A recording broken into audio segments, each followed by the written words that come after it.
अलैहिस्सलाम की हुर्मत पर उनकी नामूस पर मीडिया को इन लोगों का और मीडिया का आमना सामना नहीं करवाया जा रहा। बहुत से बड़े बड़े सहाफ़ी और बड़े लोग ये कह रहे हैं, डॉक्टर शाह रसूल ने अपने प्रोग्राम के अंदर कहा कि कम अज कम इन लोगों को मीडिया के ऊपर लेके आए, इनसे पूछें कि जिन पुलिस वालों को शहीद किया गया, जो तोड़ फोड़ की गई, वो लोग इनके थे या नहीं थे। मैं आपको बताता चलूं कि जब आसिया ममूना को पाकिस्तान से भेजा गया था, उस वक्त पाकिस्तान में बहुत ज्यादा उस वक्त के वजीर दाखिला शहरयार अफरीदी का बयान आज भी रिकॉर्ड पर है कि हमने वीडियो तहरीक लब्बैक के मेंबरान के साथ बैठकर देखी है, तो वो लोग तहरीक लब्बैक के नहीं थे। अब मैं बताऊं आपको, आप जितने भी हमारे जर्नलिस्ट हैं, अल्लाह का शुक्र है कि गैरत आई है इनको थोड़ी सी। अब इन्होंने ट्वीट्स वगैरह करने शुरू किए हैं, नून लीग के लोग इसके अंदर मुलव्वस हैं, और आप जितने भी मेरे भाई हैं, आप यकीन करें हमारे सीनों के अंदर पाकिस्तान का दर्द मौजूद है। मैं आपको बताना चाहता हूं, आज आप यहाँ पे धरने में बैठे हैं या जिंदगी में कभी भी बैठे, जो बंदा आपके सामने किसी अमलाक को नुकसान पहुंचाए, जो बंदा किसी पे तशद्दुद करे, तहरीक लब्बैक ने कभी ऐसे नहीं किया। मुझे तकरीबन 6-7 साल हो गए हैं इन लोगों को देखते हुए, मैंने कभी ये नहीं देखा। ये पाकिस्तान की सबसे पुरअमन जमात है।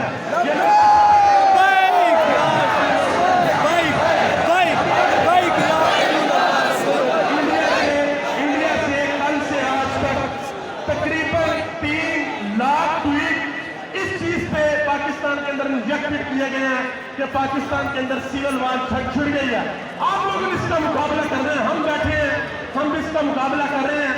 ये अदारे आपके हैं, आप इन अदारों के हैं, आप इस मुल्क के बिशिंदे हैं। बताना सिर्फ इतना कि खान साहब, ये हमारी गुजारिश है, लोग कहते हैं कि ये मौलवियों का टैग है, नमूसे रसालत, अल्लाह की कसम मुझे यहाँ पर 80% नौजवान लोग मैंने देखे हैं। ये मौलवियों का मसला नहीं है। मेरी गुजारिश है इस मुल्क के जो अरबाब इक़्तिदार हैं, कि खुदा के लिए ये आपके बच्चे हैं, ये आपके लोग हैं जो सब आप बता रहे तैयब उर्दगान ने। अब देखिए, आप इस बात को सुने, माजरत चाहता हूँ बात लंबी हो रही है, लेकिन ये मैं बात करना चाहता हूँ। तैयब उर्दगान ने सिर्फ इतना कहा कि फ्रांस का सदर पागल है और फ्रांस ने अपना सफीर तुर्की से वापस बुला लिया। उनकी गैरत इस बात पे जाग गई कि हमारे सदर को पागल का, और हमारी गैरत इन 1.5 अरब मुसलमानों की गैरत इस बात पे नहीं जागी कि उन्होंने हुजूर के खाके लटका दिए, और उन्होंने उस शख्स को अपने मुल्क का सबसे बड़ा सिविल अवार्ड दिया जिसने वो खाके बनाए थे। अल्लामा साहब, 2-3 क्वेश्चन सिर्फ आपसे मैं करना चाहूँगा, और मेरी ये आपसे क्वेश्चन करने से पहले मेरी दुआ है कि अल्लाह ताला मेरे मुल्क पर अपना खास करम फरमाए, अपना करम फरमाए। ये जो लोग आए बैठे इन पर अपना करम फरमाए। घरों के अंदर जो हमारी माएँ बहनें आपके लिए दुआएं कर रही हैं, कल मैं पढ़ रहा था, जो आपको मैंने लेटर यहाँ से क़यादत में पढ़ा, इन नारोवाल से लेटर आया कि हम बहनें भी आना चाहती हैं। मेरी पूरी उम्मत मुसलमान की माओं से, बहनों से गुजारिश है कि जब तक हम मौजूद हैं, जब तक रसूल के गुलाम मौजूद हैं, आपको बाहर निकलने की जरूरत। तो मेरी इस चीज़ को शिद्दत पसंदी से ना लिया जाए, खुदा के लिए ये आपके अपने लोग हैं। अल्लामा साहब, सबसे पहला क्वेश्चन मैं आपसे ये पूछना चाहता हूँ, और ये लोगों तक बात चली जाए, सबसे जो कम मुतालबात है आपके, वो क्या? हमारा उनके साथ जो मुआहदा हैदराबाद में इस्लामी मुजाहिदीन हमने तय पाया था, और उसके ऊपर उस वक्त के वज़ीर दाखिला के आईजी साहब बात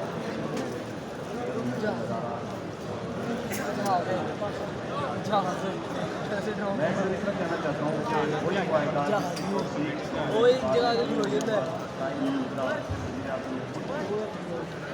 सिर्फ अपना मुतालबा है, उस वाले को पूरा किया जाए, जिसमें हमने कहा था कि तैयार है वो यह कायम, लेकिन उसको फिर हमारे लिए मसला बन जाएगा। हमने कहते लोग उन्होंने कहा हम पार्लियामेंट में पेश करते हैं, हम बिल पेश कर सकते हैं, हम बहुत कुछ सख्त सवाल हैं। सबसे पहले आपसे जान के लेना चाहता हूँ, सख्त सवाल पूछ सकता हूँ आपसे। आज वज़ीर आज़म साहब ने कौम से खिताब किया और कौम को एतमाद में लेने की उन्होंने भरपूर कोशिश की है। उन्होंने मुझे बड़ा अफसोस हुआ कि 2 दिन पहले यही TL की दहशत गर्द थी, और आज जो मकसद वज़ीर आज़म का था वही TLP करना, ऐसा नहीं करना चाहिए हमारे हुक्मरानों को। वज़ीर आज़म साहब ये कहते हैं कि जो मकसद TLP का है वही मकसद हमारा है। हम भी हजूर की इज्जत पर पहरा देना चाहते हैं। और उन्होंने ये कहा कि मैंने आलमी फोरम्स पर जाके, कौम मुत्तहिदा में जाके, मैंने OIC के अंदर जाके हर जगह पर ये आवाज़ उठाई। उन्होंने ये कहा कि मैं वहाँ पर रहा हूँ, मुझे उन लोगों की सहमियत का पता है कि उन लोगों की सहमियत क्या है, वो लोग चाहते क्या है। उनका एक सवाल था और मैं ये समझता हूँ बड़ा वैलिड सवाल था, मैं आपसे जवाब लेना चाहूँगा। उन्होंने कहा कि लेट्स सपोज कि हम फ्रांस तस्वीर को यहाँ से निकाल देते हैं। वो लोग, मैं आप सबको बताना चाहता हूँ कि वो लोग ये माज़ल्ला करते क्यों हैं। वो कहते हैं कि ये आज़ादी इज़हार राय है, आप इस वजह से करते हैं। अल्लाह ताला गर्क करे इन लोगों को जो मेरे आका की गुस्ताखी करते हैं। अब अल्लामा साहब वैलिड क्वेश्चन है, आप कोई जितने मेरे भाई यहाँ पर बैठे हैं, कोई बंदा मेरी बात का बुरा तो नहीं मनाएगा, पहले मुझे बताए बुरा तो नहीं मनाओगे। वज़ीर आज़म साहब ने ये कहा कि हम निकाल देते हैं, सफीर निकाल देते हैं, कल को कोई और मुल्क अल्लाह ना करे उसमें गुस्ताखी कर दे, परसों को कोई और, क्योंकि उनको ये शय मिल जाएगी, वो लोग बड़े खुश हैं कि पाकिस्तान चल रहा है, ठीक है। तो फिर TLP क्या करेगी, कल को 2, 3, 4, 5 और मुस्लिम वाले, अल्लाह ना करे मेरे मुंह में खाक, मेरे मुंह में खाक कि कल को किसी और ने गुस्ताखी कर दी, तो एक बड़ी पिक्चर सोचे। मैंने पहले कहा था मेरी बात का बुरा नहीं बनाना मेरे भाइयों, बुरा नहीं बनाना मेरी बात का। ये सख्त क्वेश्चन है, सवालात है जो मीडिया से पूछे जा रहे हैं। आपके कायदीन को मीडिया तक जाने की इजाजत नहीं है, मीडिया ने बाइकआउट किया हुआ है। हम लोगों ने आपका ये जो मौक़िफ़ है ये आगे पहुंचाना है ताकि अल्लाह ताला आप सब पर अपना करम फरमाए और हुजूर की इज्जत का झंडा पूरे आलम इस्लाम में और पूरी दुनिया में बुलंद हो। हम सब ये निकाल लेते हैं, वो जिद में आके कल को 2, 4, 5, 10 मालिक फिर गुस्ताखी कर देते हैं, तो फिर पाकिस्तान क्या करेगा, पाकिस्तान की इमाम क्या करेगी, आप क्या करोगे।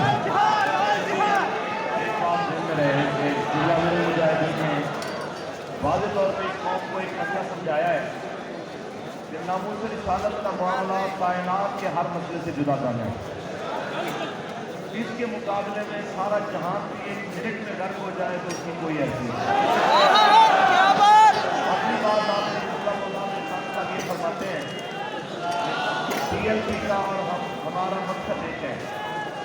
मैं कहता हूँ अगर उनका और हमारा मकसद एक है तो वो 4 हल्कों के लिए पूरा मुल्क बंद करने को जायज़ समझे और रसूलुल्लाह की नामूस के लिए निकलने को हराम और जुर्म समझे। उनका मकसद एक कैसे हो सकता है।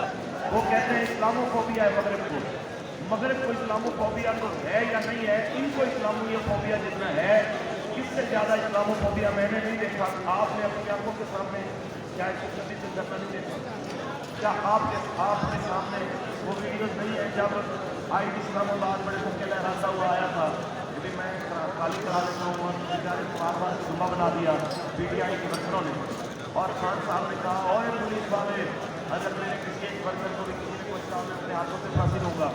आपने कहा कि जनाब कल मैं फलाना शहर बंद करूँगा, परसों फलाना तारीख को पूरा पाकिस्तान बंद करूँगा। तो आपका और हमारा मकसद एक कैसे हो सकता है कि आप 4 हल्कों के लिए पाकिस्तान को कहते हैं कि जनाब बंद करना जायज़ है और रसूलुल्लाह की नामूस के लिए सड़क पे बैठना भी नाजायज़ है। हम कहते हैं कि 4 हल्कों के लिए अगर पूरा पाकिस्तान बंद हो सकता है तो रसूलुल्लाह की नामूस के लिए पूरा जहान भी बंद हो सकता है।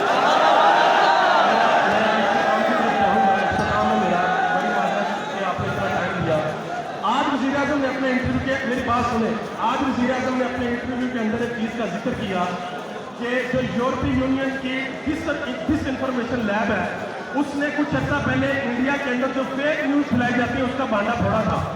अल्लामा साहब मैं आपसे पूछना चाहता हूँ कि 2 खत आ गए अंदर से साथ रिजवी साहब से और हमारा मीडिया धड़ाधड़ उन खतों को चला रहा है कि जी ये तरह ख़त्म कर दे, ये कायदीन है उनसे गुजारिश करना ख़त्म कर दे। अगर हमारा वज़ीर आज़म मीडिया को क्या कंट्रोल नहीं कर पा रहा, क्या मसला है कि वो झूठे खत, सबसे पहले मुझे बताएं खत झूठे हैं कि सच्चे हैं, और अगर झूठे हैं, अगर सच्चे हैं तो आपका मौक़िफ़ क्या है, अगर झूठे हैं तो आपका जवाब क्या है। देखिए जी पहली बार मैं इसका जवाब पहले कई चैनल को दे चुका हूँ कि आप अभी तक आए, जाहिर है आपको कई मुख्तलिफ भी हो सकते हैं। मैं ये कहता हूँ कि हिरासत के लिए अपने बयान की अदालत में भी कोई वैल्यू नहीं। अगली बात जो ये कहते हैं कि ये तो खाती है ना, ये आप आएंगे साहबजादा साहब को पता चलेगा कि असली था या नकली था। लेकिन मैंने कहा कि अगर वीडियो बयान भी साहबजादा साहब दे देना कि भाई घर में उठा दो चले जाओ, तो ये ज़बरदस्ती वाले बयान की कोई हैसियत नहीं। मैंने मिसाल दी थी कि अगर ऐसे ही हिरासत में खान साहब आप मेरे हवाले कर देना तो मैं 1 घंटे में उन्हें कौन मनवा लूँगा। वो कहेंगे भाई दुनिया की कोई जमात चंगी जितना PLP साहब भी कहेंगे जनाब कि मैं खुद तहरीक लबैक पाकिस्तान का एक अदना सा कारकुन हूँ। कल अदम करने वाले बड़े बेशरम हैं, उनको कोई अकल नहीं है। भाई ज़बरदस्ती में बयान लिए जाने की कोई वैल्यू नहीं है। इसलिए फिर जब वीडियो की सूरत में वीडियो भी बना के अगर उसकी पेश की जाएगी तो उसको भी कबूल नहीं किया जाएगा। वो बयान कबूल होगा जो साहबजादा मोहम्मद सादिक नदवी साहब, हमारे अमीर मोहतरम, हमारे दिलों की धड़कन, यहाँ पे आके बयान देंगे, जो हुक्म करेंगे कौम 1 मिनट में उठे। आखिरी क्वेश्चन मेरा, जो 9 लोग गए हैं कोट लखपत जेल के अंदर आपके साथ रिजवी साहब को मिलने के लिए, मैंने वीडियो देखी है, वो 3 गाड़ियों बैठ के जा रहे थे। उन 9 लोगों में आपका कोई मेंबर है? दूसरी बात, वो 9 लोग जाके जो नेगोशिएशन करते हैं, क्या आप उसको मानेंगे कि अंदर से ये नेगोशिएशन आई है? लेकिन जी मैं किसी की नीयत पे शक नहीं करता। यकीनन पाकिस्तान के उलमा और मशाइख जो मिलना चाह रहे होंगे उनके इरादे नेक ही होंगे, लेकिन उन्होंने ना तो जाने से पहले हमारे साथ रब्ता किया है, ना वहाँ से आने के बाद हमें कुछ ब्रीफिंग दी है। तो बात सिर्फ इतनी सी है, हमारे क़िबला अमीर मोहतरम दुनिया से रुखसत होने से पहले क़िबला अमीरुल मुजाहिदीन एक 4 रुकनी मुज़ाकराती कमेटी बना के गए थे। आज भी शूरा उसी पे खड़ी है कि जो हजरत ने फरमा दिया है यही 4 बंदे मुज़ाकरात करेंगे और वही 4 बंदे जो कौम को आके बात बताएंगे वही बात मानी जाएगी। लिहाजा सारे उलमा हमारे सरों के ताज हैं, लेकिन फैसला तहरीक का वही होगा, यह शूरा करेगी और आगे गवर्नमेंट के साथ जो मुज़ाकरात चल रहे हैं उसके मुताबिक हतमी फैसला हमारी मुज़ाकराती कमेटी यहाँ पे जो आगे देगी फैसला वो कबूल होगा। ना कि मुज़ाकराती कमेटी भी अगर किसी बंद कमरे में या मुज़ाकराती कमेटी गाड़ी में कहीं बैठ के बयान देगी तो वो फैसला भी कबूल नहीं किया जाएगा। आपका बहुत बहुत शुक्रिया जी। आखिर में 2 नारे मैंने लगाने हैं, आपने जवाब देना है। ताजदार